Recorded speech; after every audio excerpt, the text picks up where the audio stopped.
A ordem capitalista, desde muito tempo, ela organiza até suas esquerdas para que elas sejam esquerdas antissocialistas. E este antissocialismo, ele obviamente está no Partido Democrata dos Estados Unidos, está no Partido dos Trabalhadores no Brasil, está no peronismo e no kirchnerismo, só que remonta a muito antes. Então, toda uma espécie de logicidade das esquerdas do Brasil que, ao tempo dos governos de Vargas ou posteriores a Vargas e antes da ditadura, insistiam na ideia de que a revolução não se deve lutar por ela, de que devemos lutar por direitos, de que os sindicatos têm que amaciar a relação entre capital e trabalho. Daí vem a expressão sindicato pelego. O pelego aqui era aquela pele ou aquele envoltório que se colocava por sobre o cavalo antes de sentar-se o cavaleiro por cima dele. Toda essa dimensão, isto nos revela que, historicamente, o discurso de amaciar a transformação social é um discurso muito frequente. Então, o PT é mais um dos sucessores de um mesmo quadro de reformismo e de impedimento de uma fala e de uma ação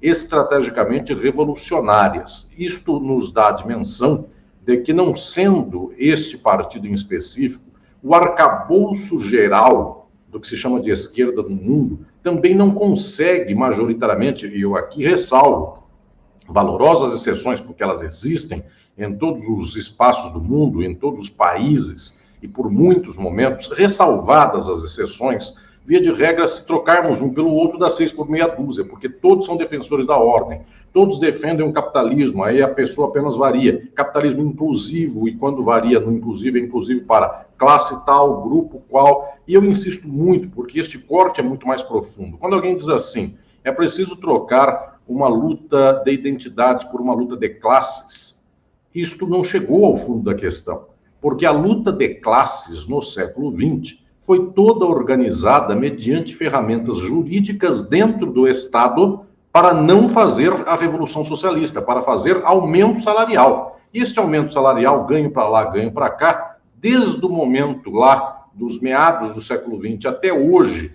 com regulações para plataformas de trabalhadores como Uber.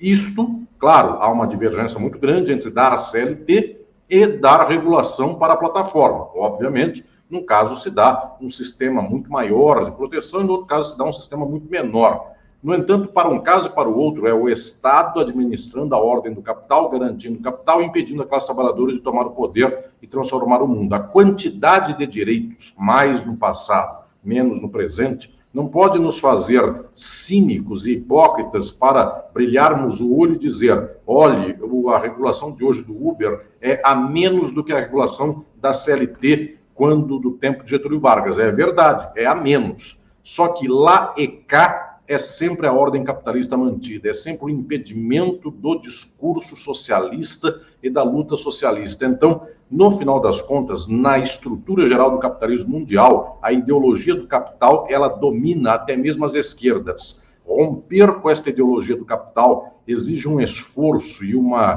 capilaridade social muito grande, que, via de regra, não se consegue também com uma certa postura, eu diria, de uma discursividade radical, sem compromisso, sem pé no chão da realidade. É preciso um investimento muito grande de falar com as massas. É preciso efetivamente ter uma abertura muito direta para que a própria sociedade consiga compreender as contradições nas quais está inserida e possa, a partir daqui, advir um elemento de base, uma reflexão e uma ação de base no sentido de transformação social. Então, tomando, obviamente, pelo imediato, as esquerdas do mundo vão mal. Elas estão por aí legitimando a ordem do capital e, via de regra, andando como caranguejo, andam de lado para tentar fazer alguma coisa, mostrar alguma mudança pontual, eu diria superficial, para, no final das contas, sustentar a ordem do capital. Minha questão decisiva aqui é, na troca disso por outra coisa, temos outra coisa substancial, ou então temos apenas algumas cartas de intenção, alguns protocolos, e na hora H, a ordem do capital novamente legitima todo esse quadro. Via de regra, na sociedade capitalista, desde os meados do século XX até hoje, quando se tem uma discursividade radical e não se organiza um movimento de massas, estes líderes de discurso radical, em 3 tempos, se tornam pessoas conservadoras da ordem, porque para ganhar eleições na dinâmica do capital, na democracia do capitalismo, qualquer discurso tem que ser amainado. Então, não é a questão de ter discurso radical, é que a forma da ação, mediante eleição, mediante democracia, amainará qualquer discurso,